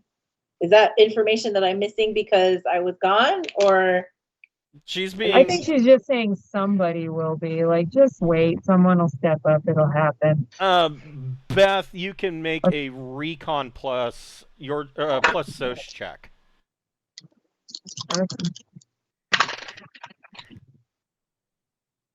10. So with a 10, you can glean that two things. You've been around the court long enough. What Lady Hill is telling you is that one, this opportunity may be the chance for shit to go down, and two, Lady Hill has already chosen which side that she wants to be on. I mean, of course, being a rich noblewoman, she's not going to be directly involved in any violent affairs, but she has picked whatever side, and from the way it sounds like she is really shooting for Prince Herrick to be the next king. And like more controllable. So. But she's anticipating one. There's going to be obviously there's a power vacuum. Somebody's going to be in charge, and she's talking like Oleb's already dead. Well, that seems safe enough of an assumption to me. Maybe she knows something we don't, but I think she's just been thinking. I see a character on this map that says Oleb's body. So, Ting, you are prepping the Dragonfly. The Marines and crew that are coming to the Anubis, all of the Marines are under the assumption the Anubis is joining the search. You see that there are numerous other ships, like any ship, trader, whatever, third-party ship, because, let's face it, it's not like Drinax has a whole lot of their own ships, is taking off and heading for the surface of Drinax, searching for King Oleb. Yeah, I tell them to empty their fucking dock lockers and fucking get shipped and shit up and quit fucking asking questions. That's what the fuck. Yeah, so the shit's going down. I called y'all. Get ready. We'll give you orders when there's time. Till then, general quarters. Get ready. The Marine captain stops and says, "I'm under orders that if this ship is not going to leave to search for King Oleb, then we will commandeer it." Oh, well, that's not a wise decision for you to attempt to do at all. And I'll nod over to the fucking death bot that's hanging out with me. There. I thought we were going on the Dragonfly. Man, no, I'm on the Osiris where the dragonfly is, and my fucking we've got 3 fucking death bots. 2 of them are active and fucking doing stuff. And if they're gonna, Just tell them they're we're taking the I, dragonfly down to search for Olaf. no, I'm gonna tell the my Marines that are showing up. I mean, these guys aren't Drinax fucking guys that are on our crew. These are guys that we've hired and picked up through other routes. So I mean, they should be more loyal to us than. Make your choice, either diplomacy or persuade plus intellect check, or I'm sorry, diplomacy or persuade plus social. Oh hell yeah! I love that social. Let's see. I hate that social. So you got 12 Marines and 6 gunners that are essentially looking at this Marine captain and then looking at you. The Marine captain is wearing recon battle dress, so 11. So the 11 Marines and the 6 gunners all turn and point their guns at the Marine captain and order him to stand down. There is a bit of a royal mutiny going on the docks. Wow. Beth and Keith, you are in Lady Hill's apartment. What are you, now that you pretty much determined where she stands, what are you doing? I'm going to send them a message through my Neurocom. Hey man, shit's kind of getting funky, and they're talking about trying to take the ships, and they're trying to commandeer the Osiris. Okay. Wow, there's a lot to deal with right now, isn't there? It's all kind of hitting you at once. I'll inform this guy that's trying to fuck with us. This captain. I'm not even saying we're not looking for King Olaf. I'm saying we're getting this ship ready, and we're gonna do what our captain says when she shows up. And you would do well to stay in line. So the person who's like de facto in charge, we should find out if he has loyalties to either sibling as well. Because now General Rax. Yeah, exactly. If we can. Well, you can, drinking your wine with Lady Hill, you can make a carouse plus social check. Okay.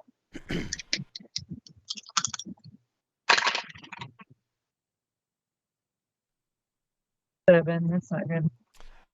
She pretty freely tells you that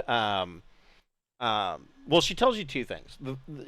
That General Rax, his first loyalty is of course to King Olaf. But Rax's second loyalty beyond that is that he has never agreed not agreed. Agreed is the wrong term. He has never been happy with the idea that Princess Rao is going to be made heir of Drinax. And so the whole situation that led to Prince Herrick being injured was when Drinax took over the planet Asim. And Rax's daughter, Lady Telwax, is in charge. Is it Telwax? Hold on.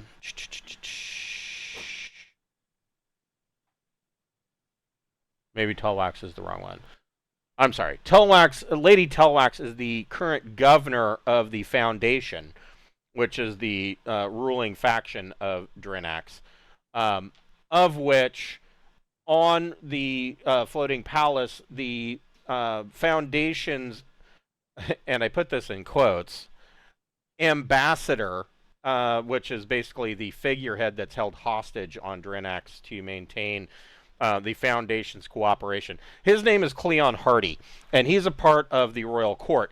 But Rax's daughter is actually Lady Hill knows that Rax's daughter is in charge of the ground forces that are currently stationed on Asim. And so what can be determined from this is that if Rax had loyalties beyond King Oleb, is that it would be to Prince Herrick. Cool. And so I have a question for the, I was wondering if she knows where Princess Rao might have gone. That is a good question. She.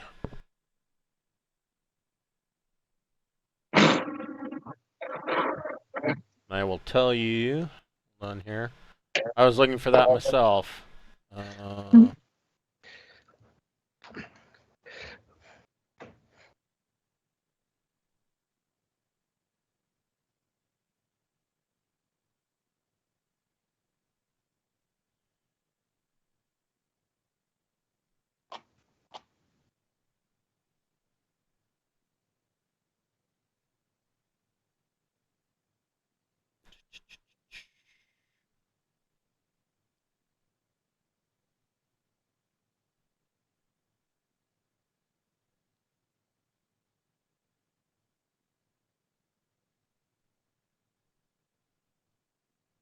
It looks like Princess Rao set course, and I'm not finding it, so I'm just going to say.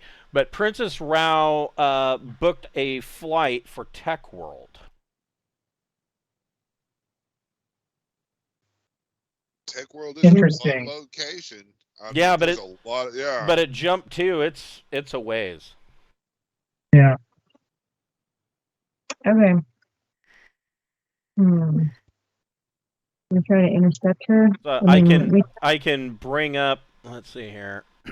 We got more pull on Tech World than her, I think. This is the Drinax chain map. I don't know. Is Tech World even on here? Yes, it is. Yeah. So here is Drinax. Asim is 1 parsec rimward from Drinax.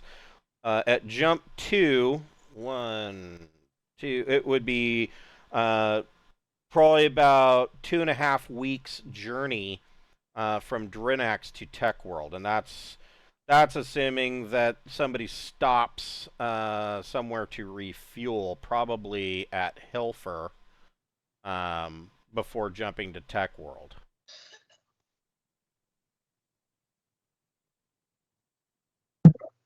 And like I said, the Prince Herrick set course for Asim. You know, Prince Herrick is going to be entrenched when he gets into Asim. I mean, that's a given. It's J1. He's gone, but Princess Rao on Tech World, she's very catchable, and we could get I think we would have more influence over her. Where if we go after the prince, he's got more influence where he has than we have. I think we should go to where we have the upper hand. Well, you're getting ahead of yourself. I mean, there's still the situation of King Oleb. His corpse? Or... we have to go find his body. No, all the forces in the universe are pointing to us being pulled. We can really buck this, but I mean, you can. It's up to you guys what you want to do. But like I said, the first priority for pretty much the entire floating palace, as far as military or even honestly, even most of your crew, is they have loyalty to Oleb, and so the entire floating palace is sending rescue missions to try and find King Oleb. The assumption, of course, they are, of course, hoping to find him alive, but preparing for the worst. I mean, if that's the case, then I mean, I can take the Dragonfly and whoever wants to go, and we can get caught up into this shit. And if worse comes to worse, you guys can take the Osiris and get the fuck up out of here while I'm doing this to keep this stupid captain bitch fucking happy. He can come with us, and So and then did the prince take off alone, or he's got a yacht. He He's took probably it. got a crew. He took his personal yacht to Asim. okay? Well, the first thing I want to do is tell Ching about where Princess Rao was headed and see if she wants to chase after her or not. Ching Shi. Yes, I don't care. I still think that it's Princess Rao who is causing me to lose time and blah blah blah. I'm super suspicious. It's not that I don't care. I just personally feel more worried about the immediate threat of an undefended palace. If all the Marines and all the everybody is going down to the surface, now we have no leadership, no heirs, no defense on the palace itself, just kind of hanging out, floating. Ching So- Shi, you can make a electronics computer, or either Ching Shi or Jacob. You can make an electronics computers plus your choice, either intellect or education modifier. Can you get your snacks out of the way? Thank you. Excuse me. Ooh. Okay, so I rolled 10. Computers is 11, and education, or no, intellect is 2 more. 13.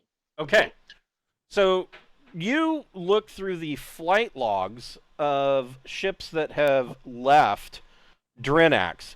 You are not seeing any passenger logs or flight plans that have left to jump for Tech World.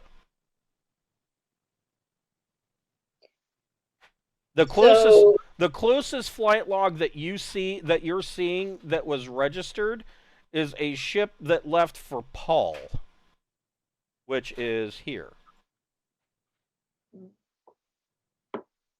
And who told us that the princess was going to Tech World? That was the lady, what's her face? That was Lady Hill. Because that would be a decent way to kidnap. If you say she went to this planet and then you took her, so you forced her to go somewhere else. That means she's probably playing you like a puppet. It could be. She might. Yeah, she might. The way she's I playing money remember it, games. the way I remember it was being super duper suspicious of Lady Hill, and then it turned out she was like kind of cool. That's the way I remember it, but I don't remember the details, so I could be wrong. Yeah, and I wasn't in game for Lady Hill. So me looking at it objectively is not without the history with the characters.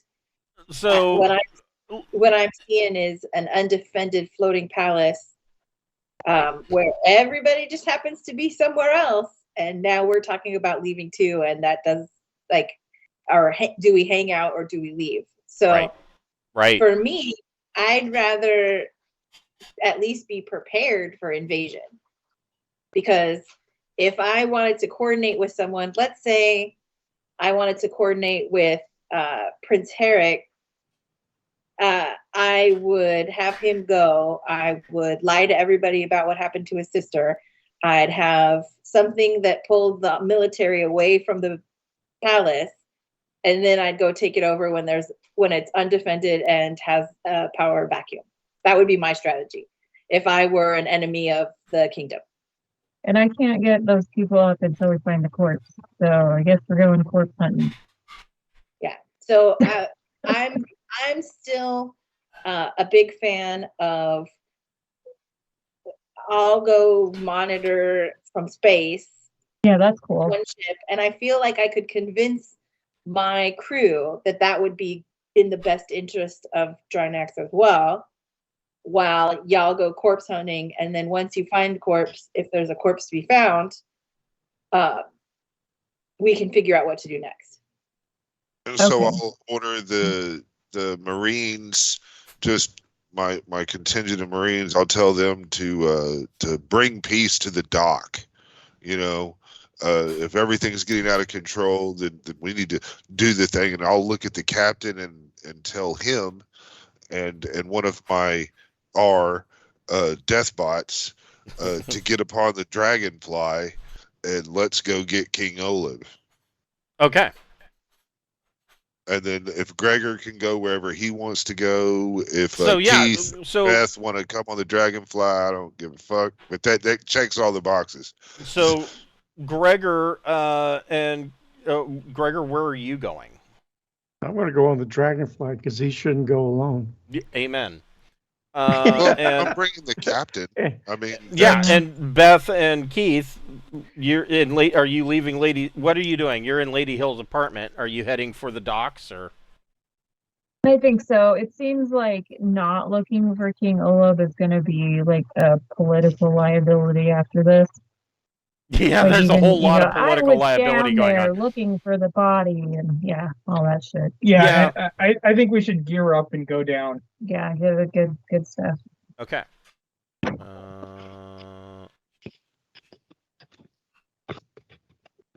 Shit, I did that wrong. So, Captain, are you okay with me splitting the party and being on the deck of the Anubis in like outer space? It seems wise to have somebody. You're like watching our six. Right. What's happening? So it's a good idea for sure. yeah. Okay. And I'll get Crewbot to go ahead and start docking the shenanigans to the Osiris. So that way, if we have to make a permanent exit, we have all our ships. We can't leave shenanigans here. If we're up and just moving on and moving out, you know, because of things, then you know. Well, don't forget, Shenanigans can fly itself. That's correct. But yeah, I'll just tell Shenanigans to go ahead and dock with the Osiris and prepare for a departure just in case.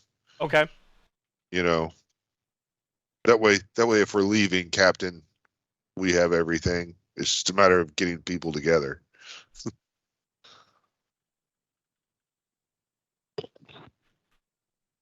Okay. So are you taking the Osiris or just the Dragonflyer? Just take just the Dragonflyer. I mean, it's Okay. Yeah, you can. You don't need to take the Osiris. I mean that let the space shit stay space. If things come in like Ching Shi wants, we'll want the Osiris just ready to go, right? We won't want it all. Who is driving? But it's gonna need to come get something's gonna need to come get you because the Dragonflyer is not gonna make it into outer space. It can make it back up to the palace. Sure, yeah, it can make but it back up to the palace. If we have to like peace out. Can Shenanigans come down and get you without a crew? Crewbot can. And then take you out? Okay. As long as you have speedy access to outer space, in case, that's fine. Right. Am I right? It's just a matter of telling Crewbot to bring the Osiris around, right? He's got a wanted pilot. Yeah, I mean, you could have Crewbot fly the Osiris. Do you want him to fly the Osiris out, or do you want him to be on call? I want him to have him on a holding position while we go down. You know. Oh, okay. So, and are you putting any other crew on Osiris? We have. So I mean, to tell you, I'll leave that up to Captain Beth. You know, do we want Marines so this is, on the dock? This is the palace, full crew complement of the Osiris. Now, of course, you can cut engineers down by one. No medic. There is a steward. There are 6 gunners and 11 Marines. One of whom is currently a Marine captain. He's a captain of the guard of the Kingdom of Drinax, who is aboard the Dragonflyer. So a steward, 6 gunners, 11 Marines, and 2 engineers. The crewbot could act as a pilot. Okay, so but Wait, do you, do we? So I don't know if we actually have room for everybody on the Dragonfly because it has a capacity. It'll take 16 passengers on the Dragonflyer. Yeah, 1, uh, 2, I, 3, 4, 12 Marines. Well, no, I'm talking. So the 11 Marines, 6 gunners, steward, 2 engineers, and the crew bot would be on the Osiris would take off and be in a holding pattern Oh, okay. away it's really from the floating palace.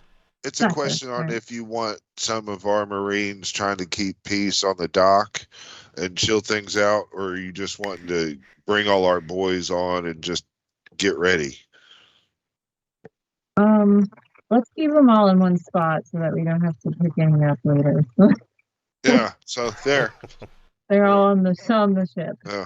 Okay. And, I mean, yeah, us as a little what, five person group on the Dragonfly. I mean, that's pretty fine.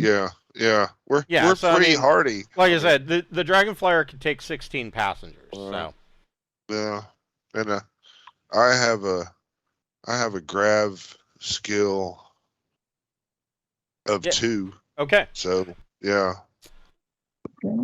So you guys, Gregor, Captain Beth, Keith, and Ting, you guys and the captain of the guard of the Marine Guard board the Dragonflyer, and you take off and you head towards the surface, the last known location of where King Oleb was last seen and went down. And Ting, who wants to make an electronics sensors plus intellect or education check for scanning? I'll get 1. Well, whoever gets 1 for the Dragonfly will give you a DM of +1 on sensors, electronics. Yes. And I'll have 2 plus.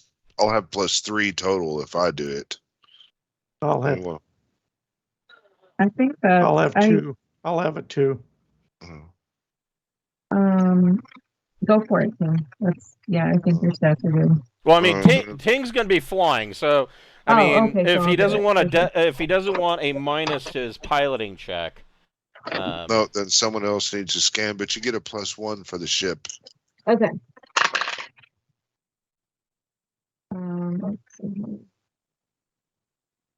The 10. Okay. So as you are getting close to the surface, Beth is able to dial in the sensors, and she is starting to get a much better image of the Pillars of Night. And this is what she's actually able to see. This is what the Pillars of Night actually looks like, with all of the electromagnetic crap cleaned up.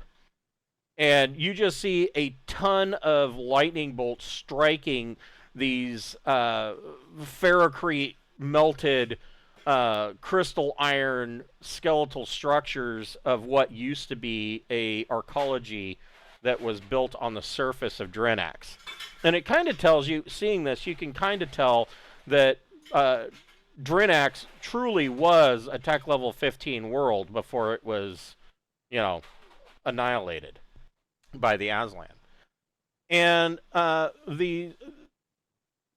Ting, you're looking at this sensor scan, and you're kind of flying through the clouds, getting closer to the surface, and you're seeing the sensor scan, and the first thought that jumps into your mind is that Oleb is fucking insane. I mean, as are the Hawkwarers that flew with him, because literally, in order to hunt this fungal vole, they had to fly in between lightning arcs on these skeletal structures, and basically taking their lives into their own hands just for, fun, let's go hunting for the wedding. Ting, make a flyer grav plus dex check. There we go.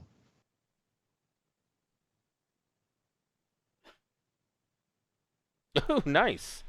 So Ting, brings the dragon flyer down through these lightning bolts, and as you're flying through these lightning bolts, everybody in the back, all the hair on your arms and neck are standing up on end.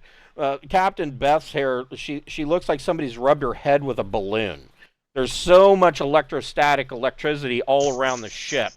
But Ting brings you in and drops you down on the ground, and you can see that the base of these things is basically melted ferrocrete that has dripped off the side of these buildings and formed like a small mounded melted concrete mountain at the base of this arcology, and there are a number of caves that lead in with chunks of rebar sticking out and all manner of things. And that is where we will pick up next week, as you guys are picking up a faint ping of what might be Oleb's transponder from the caves. Awesome. I can't wait. Oh, good. He fell into a cave. Or crawled Glad there. I brought my armor. Right. Yes. And big guns. Big guns. I want a pony gun. I don't know. We were disappointed in the pony gun. You might want a Gauss rifle.